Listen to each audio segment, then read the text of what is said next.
Hey, I'm Weekend Gabe, and you're checking out Weekend at Gabe's, and thanks for checking out this latest episode. While you're here, also follow us on these social medias at Weekend Gabe, at Weekend at Gabe's, and also at The Real Sam Crane. Thanks for checking us out.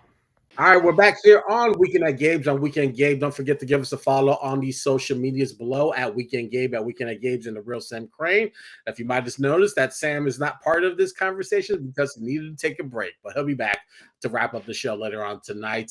But joining me now from LA, one of my favorite artists that I found in the last year during this pandemic mayhem, Lyric Jones, joining us here to celebrate the 1 year anniversary of her latest album, Closer Than They Appear. Good evening. How are you? Gabe, I'm good. How are you? Thanks for having me. We appreciate you giving us your time. I know you're super duper busy. You're out there hitting the road. You've been on a little bit of a mini tour, touching base and getting back on the stage. I know you got some Yeah. upcoming shows later on. I think this month. I know you're going to be in Atlanta and some other Yes. stops. I couldn't help notice that Chicago was not one of those stops. I What's going know. on with that? Well, actually, I'm actually accompanying another artist. So it's not my tour. So I'm on the road and doing show dates because Okay. a tour is different. When you're on tour, it's like, it's a different type of expectation. But I'm doing show dates, and I kind of like packaged it as a tour just so people can come out. But I'm on the road right now with Kevin Ross. So he actually did Chicago before I hopped on with him. So if I got on a little earlier, I would have been able to Hmm. get to Chicago because he did Chicago literally right before we linked up. But I'm dying to get back to Chicago. The one and only time I've been there, I had an incredible show, incredible support. So Chicago is a favorite of mine. And I definitely want to get there. So trust me, I got my eyes. Just tell the promoters, bring me out. I'm down. I'm ready. Listen, if my bag was big enough, I would definitely try to bring you in. But we're a small operation here at Weekend Games, and we're I just not know. there yet. Hopefully, somewhere in the near future. I don't want to insult anyone with measly peanuts. But you are going to be, I think, next week on the 15th. You're going to be in Raleigh, which is Yes. a great start to talk about sort of the celebration of this 1 year anniversary because of the connection to and with Fonte Coleman from Little Brother, who anchored a little bit of this record with executive producing it over a year ago. Mhm. But that was kind of like a bit of a what would you say, like a rejuvenation of your spirit and your motivation to record records. That's what I was reading a little bit when you ran into him and during the pandemic, that he gave you that sort of additional energy and boost to see this record through. Yeah, definitely. Right before, like in 2019, towards the end of 2019, I was really nose deep into teaching my radio show, Bars Only show, and then my event that I was doing at the school I was teaching Right, at, Bars Only Live. Like I was really focused on that, and I had put out my project prior, which was Gas Money. And I kind of was a little depleted right, because me and Nameless did all of that completely on our own dime. And, I just didn't really have a lot of help to really get the eyes and ears that I needed on it. And I just kind of sat back and said, I'm not, I don't really have the energy right now. This is what's working. This is what I'm focused on. Let me do this.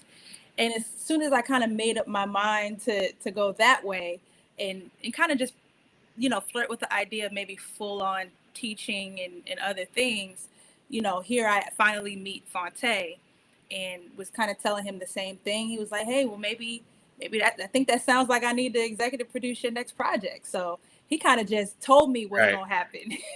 He told me this is what we doing.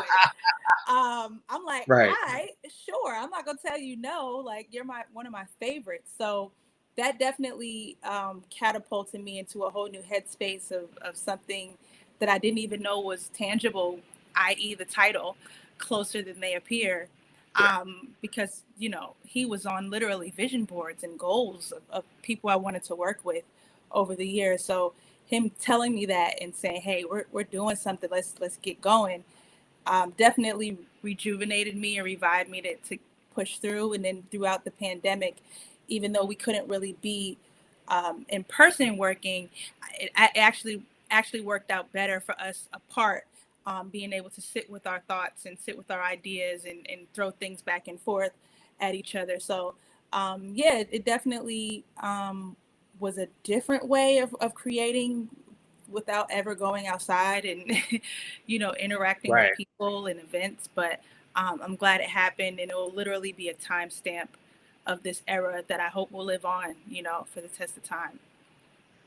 William Ketchum III, a friend of the show, he wrote, I think it was for Vibe, or I think it was for Bandcamp. He wrote Bandcamp. this really great piece about the record, right? And and it starts off with the meme of someone digging, and then they stop like maybe one or two swipes before they get to that diamond or that jewel. And that was Yes. a meme that you sort of have been infatuated with. Do you feel like this record was kind of a crossroads of like, either can give up and pursue other musical journeys or teaching or being in the classroom doing things with kids and experiencing music otherwise, or I can keep pushing forward with this musical career that I know that there's something left there to have. Like, do you feel like that was sort of a crossroads moment for you? Definitely. And I think I'm at it again, like I think I'm at that crossroads once again. Just, all right, I put out this project. The entire industry changed so much, even within a year. Again, so it's like constantly revisiting that space. I don't know if Right. that's just unique to my journey or if this is what everybody goes through after every single album. But yeah, I literally ended the album Gas Money with a verse mentioning that meme. Um, just chipping away, and you just don't know how close you are. So I'm like, okay, that was the Right. last bar. That was one of the last bars I had. Maybe that means something for this project, which is again kind of like, affirming the title, Closer Than They Appear. You don't know how close you are sometimes. So Right. I even have to remind myself through my own music. You said this lyric, you told yourself this. So remember what you said. So yeah, I think that was a crossroads then, and I'm actually dealing with the same crossroads now. Just what next? What am I feeling? And just really trying to be in the moment and be present. So what one of the interesting things you said was like Fonte was kind of like that mentor or that overseer that you never had before. Because even working with a Nameless, you didn't have someone critiquing the bars and really like Right. diving into the lyrics and the construction of songs. And everyone was like, "Oh yeah, it sounds great. It's dope. Yeah, put it out." And Yeah. and I can relate to that in so many ways as well with my media career. Is that I've never had sort of that mentor to really like challenge me, and I've had to do it myself. And so I'm interested to, and I know that's like a different dynamic, good and bad, but like what was some of the positive experiences that you learned from that experience being with having someone there to challenge you and push you in ways that you haven't before? Well, yeah, you literally answered it right there. Like it was a challenge. It was something that was different for me that I hadn't experienced before, as far as really giving real intricate feedback on everything, every aspect. Like an executive producer with my music is nothing I've ever experienced before, period. So um, it was a challenge. And so for me, a challenge is a good thing because it's not, it wasn't easy. It was not, it definitely wasn't flowers the entire process. But for me, I walked away like this was great because it wasn't something that I've done before. So yeah, throughout the majority of my career, everyone's like, "That's dope. You're great. You're dope. You're great," which I know is the case. All Um, right. Yeah. but I'm like, "You're not wrong," but there always is ways we can do it better. And there are some people who have a delicate balance in knowing how to tell me that, Sure. because we're artists, we're sensitive about our shit, as Erica Badu says. So for Right. me, it's never been not being able to receive criticism or receive feedback. It's always the how. It's always how it's framed. Um, so there are certain people in my life who really get to know me and know how to not, you know, come at me with an accusatory way or what have you, but to make me think in something differently. And that always, disarms people when you frame it to them and put it in a way for you to think about things yourself. So yeah, definitely. I need more of that. The more I want to grow as a musician, an artist, and as a person, um, I just need more of less yes men, around and more people to give, honest feedback, but in a way that doesn't make you feel defeated as well. And a lot of people don't know how to do that. Right. One of your other mentors or veteran artists in this game that has an is Rod Digga, Hmm. and as I was learning more about like your relationship with her, and she appears in the What to Say video, is that we I interviewed her over a decade ago when her last album came out, and I don't Wow. know if she's as fun with you as this moment was. But during the interview she stopped, and I can send you the link to this because I think you'll get a kick out of it. That she stopped at a McDonald's drive-through and got a quarter pounder, McChicken, all the sides, and and she was just like so super cool and playful with the whole idea of like eating on during the interview. But she's like, "Hold on, like I really like this conversation, but I gotta get some food." So, what That's is that relationship like? How fun and interesting it is to have spot like on. this? Yeah, Spot on. Like, just that story that's Digga. Like, that's very much Digga for sure. I'll be in the middle of like crying my heart out about some dude, and she'll be like, "Side note, did you hear about what Kanye said about?" You know what I mean? Like, she, and you gotta love it, with Digga, because it just, you just learn to just love the person as they are. I'm right. very much in the moment conversation. Dig will be all over the place, and then vice versa. Like, sometimes I'll go on tangents and she's like, wait, hold up, go back to where you were saying. So very much Digga, very much real, raw, honest, and more than just a mentor. Like, she's like a big sister.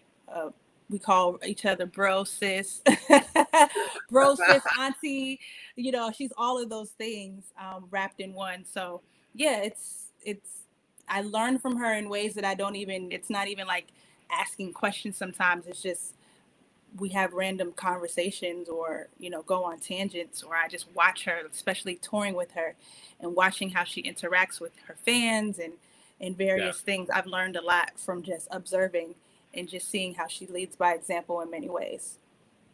That I was looking at some old Sway in the Morning interviews, and this was maybe like 2017, 16. Uh-huh. And you know, and I think it's so fascinating to sort of look back and see, where they had people were like, should she be in the game or should she be on the bench? And then to see your growth now, like your Wood Digger, you have all these credits with Planet Asia and Cali Agents, J Live, and like you said, these existing relationships now. At the time when that stuff was happening, did you kind of feel like you're like, damn, I just need to get in the game, just let people know what I could do, and I don't care what the naysayers say because I know I got something to offer. Yeah, I mean, I just viewed getting the game as just a platform. I wasn't really trying to get in the game technically. I didn't really think that particular platform would really put me in the game. Sure. But that's just the name of that's just the name of Sway's platform. So for me, it was like, yeah, you get a chance to actually talk about your music on that particular platform, and then it's the most raw form of people hearing it without any guys. You don't see no pictures, no videos. It's nothing. It's all about what you're hearing. And for Right. me, that was what I wanted. I was like, yes, if I can just have my music played, I can really know if it's dope or not, because these aren't people that have some, they going to tell you. The listeners on that show, well, they'll tell you this is Right. trash, this is not. And I don't think, I think I may have had one, put her on the bench for that. I don't even really It was two, remember. but who's counting? Huh? It was two, but who's Oh, you counting? remember? Okay, it was two. Okay, it was two. But It was that's far more yeses though. It was far more people that was put cool put the too. game. That's cool too, of hearing the feedback on that. I think somebody said something about the mix or whatever. I don't. It was so long ago, but Right. that was cool as well, because the listeners aren't stupid either. Like, they some of these listeners. I'm a listener, so I would listen to some of the Get in the Game people too and have my feedback. I've never called in, But the people who pick up the phone to call in, it's like, wow, you actually emotionally charge someone to actually elicit a reaction, to call and give feedback. And I remember some of Right. those responses were just overwhelmingly like, yo, I've never heard of you before, but listen, this is boom, boom, boom, boom, boom, and keep doing what you're doing.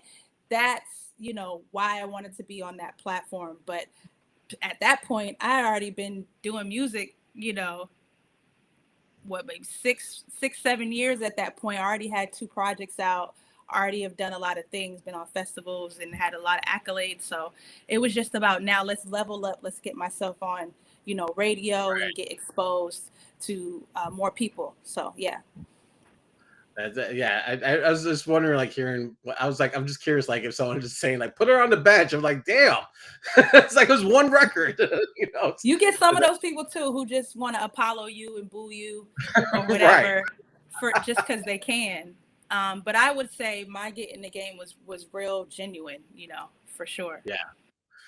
You have like such a fascinating background. You're a church kid where you learn to Yeah. do your drums and keyboards, and we have a guest on that was tonight. Um, Southpaw Swade, who also grew up in the church and learned a lot learned a lot of his skill set in the church. Mm-hmm. What is it about sort of that? Like, what is it about like the church? Because we have a lot of guests who come through and they have the similar experience. A lot of their primitive early lessons come from that setting. What was your family very much very much into that Christian or that religious lifestyle where you couldn't have any secular music playing, learning Oh, about hip hop? It was just all Christian music all the time. no, luckily I was not a part of my parents weren't that strict. Yeah, However, my dad listened to nothing but gospel music. So yeah, how we started, like when I was young, like a kid, 6 5 6 years old, whatever, I remember him playing Tribe Called Quest, to R. Kelly, to all types, SWV, everything in the car. But I remember hip hop for sure. I remember yeah. jazz for sure. And once his life changed to be more Christian and more directed to a more religious foundation, all he played in the car was gospel music. Period. Mm, It was, if it was anything secular, it's because I was like, Dad, let's listen to this jazz. Like I was trying to, it's not rap, I promise. right. But he loves, to this day, he loves hip hop and loves the fact that I do hip hop. I was never discouraged from listening to secular music at all. So for me, I would say, and this is something I teach, I would tell my students too, the African diaspora of how music has correlated through all of these different genres and the dots connecting literally comes from the continent and how we communicate with each other. Gospel music, the Mm, preacher preaching, the call and response, the choir, like literally evidence of that the recipes of that is in gospel music. It's in hip hop music, it's in jazz. How jazz right. musicians communicate with each other on stage. It's all connected, and that literally comes from the African, like the diaspora across the world. So it doesn't really surprise me that a lot of it, specifically hip hop artists and musicians like drummers or whatever, come from the church, because that's literally where we're grooming our craft, because we're able to praise in a way with using our instrument, using our voice. And if you see hip hop artists, that's literally what we're doing. We're calling and responding. We're asking the crowd to Mm, respond back to us. And we're able to be free at church, and you're able to be free when you're on stage. So the correlation to me is, it makes so much sense the more I grew up and learned more about music and how the dots are all connected, for sure. right. Did you end up becoming fans of any particular drummers and bands or people that you idolized because you'd learned the skill set? Yeah, for sure. I had a very deep jazz phase, to the point where I even, was playing drums in college, was in a big band, played with David Brubeck, and everything, which is like a whole nother blip of my history that people are like, what? You was in a big band? Like, what? Right. I forget sometimes myself, because it was such a snapshot of a moment. But Yeah, I would say the most influential for me was John Blackwell, Prince's drummer. Hmm. Rest in peace to John Blackwell. He was, a direct mentor of mine too. Got to learn a lot from him while he was alive. Um, Chris Dave, for sure. Mint Conditions drummer. He also played with Mary J. Blige and Rob Glasper. Um, Right. is there's tons more for sure, for sure. Like to the point, they're all my friends now at this point. um, but there's tons more of drummers that literally started from the church. But yeah, those are the main two that I sponged from Lil John Roberts as well, Janet Jackson's drummer, Jill Scott.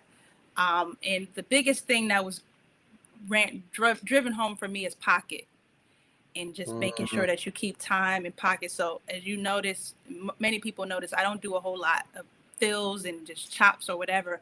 I have a very solid pocket, and that's directly influenced from like Tribe Records, Right. Mob Deep Records. It's just straight head nod, So and then shouts out to my brothers Drew Marsh and Lyndon Rochelle. They were Berkeley students, and they were giving me game at a young age too. And they've gone on to play with some of the best musicians as well. So yeah, There were so when you were in Atlanta and you were studying, I think it's journalism, right? yeah, Broadcast broadcast news. news. Hmm. What is real quickly, like, what is your take on like the whole fake news things the last 4 years? You studying it and being engulfed in it, understanding like what goes into creating news, and someone just coming down and just tearing down the whole Yeah, idea of news and the way it's broadcasted out. Like, what was were you just like itching to get back in it, maybe, or nah? You're like, maybe I'm glad no, I'm part of it. no way. Yeah, I'm actually relieved that I did not go that route, because it's a shit show to me. Like the way the Right. news is and viewed. There's no ethics. There's no like protocol now. Like now it's just, entertainment. And there was a line that was drawn, for forever, of what the news was. Now anybody can be. I mean, I can pick up a microphone and be a news reporter now. I mean, there was a Right. video I saw in Shade Room or something of a little 12-year-old girl who's reporting and asking Jay-Z questions. I didn't Sure. even think that was possible, prior to this surge of just social media and the Twitters and our creating our own YouTube pages and Twitches or what have you. There was a protocol that you had to do these internships in these horrible like markets, and just if it bleeds it leads. You got to report about all these deaths and fires and cats being caught up in trees for 10 whole Right. years until you can really have an anchor spot, or be a marquee reporter on any entertainment news or whatever. So the thought of that made me go, nah, I don't want to spend my life, or 10 to 15 years of my life paying dues in this field, when I can just do that as an artist anyway. If I'm going to struggle, I'm going to pick this side. Right. And Right. now where I've seen where media has gone and how everybody's just kind of winging it and doing what they want to do, I'm glad that I have that information, and I went to school for that. But to be quite honest, what they were teaching us in school is null and void now. It's over a decade now I've been out of college, and the things that they were teaching us and how broadcasting worked then, it is Sure. not doesn't even exist. I'm sure the program is like night and day now. So Yeah. it helps me when I'm doing interviews and when I'm reading stuff. I catch small details very quickly. I'm able to, give the information that's needed in interviews. So I think as being somebody that's being interviewed, it's helpful. But me being somebody that's interviewing others, you know, I don't know. I don't think it's not anything that I want to run and jump into at this point. It's a good fallback plan, maybe. I don't know. We'll see. Well, Yeah, we could maybe use some people. radio. Yeah, we can use some people with some integrity. Let me just say that. Yeah. Before we let you go, two quick things. I always see you with these big brim hats in your performances and your photos. Like you have a hat on today. What do the hats say about your personality and your style? How you decide which ones to pick, which ones to wear? Like I'm interested to Hmm. see about that. I don't Gabe, I don't think I've really thought that much about hats like that. I just do what I feel, like today I felt like wearing the Louis bucket, tomorrow will be another hat, like I do like hats, which is, I would say it's a reason why I started to grow my hair out and just try different wigs or whatever, Yeah, because it's a different look where when you wear hats versus when you have no hair and you have a hat on. yeah. So I am a hat person, but I don't think I necessarily think that deep. It's just like, is this fly with my outfit? Okay, Right, right, it's all about being fly, Gabe. That's just the lead for me. we often talk on this show of someone helping out with my drip because I have zero. So we'll have to bring you back for Style Week when we do another Style Week and just have you just wear like Gabe. I think you would look really great in these colors. Okay. Um, but before I let you go, I have to bring up you were on Sesame Street. You and Fonte appear in the episode. Talk about Yeah. just like how fun that was creating and being the voice of a hamburger, trying to encourage people to barbecue during the pandemic. So much fun. I really want to do more of that stuff, like voiceover work and, Yeah, character work. Because it's fun to rap that's not in my voice. Like I was doing a whole trap kind of flow and style and a high pitched tone. And that's honestly vocal exercising. That's expanding and shedding your instrument. Us being rappers, our voice is our instrument. As being singers, our voice is our instrument. So doing that, it creates more nuance into my gift, and also like it's just fun to do because I don't have to worry about, okay, this how this affects my brand and all these other things I have to worry about. It's like, nah, I'm a hamburger on Sesame Street. Like this is fun.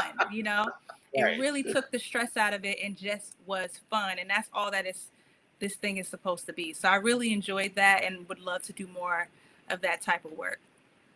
Yeah, fantastic. Lyric Jones, thank you so much for stopping in. Congratulations Absolutely. again on the 1 year anniversary of Closer Than They Appear. One of Thank my you. favorite records in the last year or so. I still continue to revisit it and play. I think it's Awesome. fantastic. Are you in album mode? I knew you mentioned that you're at a crossroads again. Really quickly, are you in album mode? Is something being developed, or what can you share with us? I am not in album mode. I'm not. I'm Okay. in download mode where I'm sponging. I'm in creative download. I'm just downloading the environment, I'm downloading my surroundings, the music that's, just the industry, all of that. I'm not a quick album person. I don't really put out music and turn around quick like McDonald's. I'm more like soul food, slow cooker, for All right. me. So it might be a little bit, but it'll be worth the wait. I For sure. listen. I'm with it. Anyone who hasn't caught up, this gives them a chance to. So Exactly. we look forward to. Yeah, we look forward to more stops when you hit the road.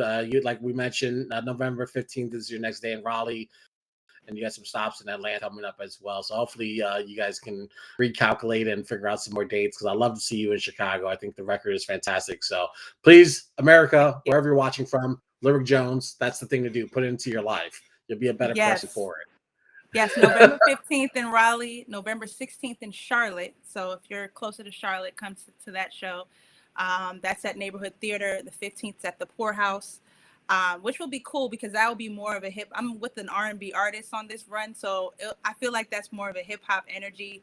Yeah. It'll be cool to kind of visit that vibe for a show. And then Atlanta is November 20th. That's our last hoorah for this small leg that we're doing. And I'm really looking forward to going back to my old home and touching the people in Atlanta. November 20th at City Winery, we're doing 2 shows. So definitely come out.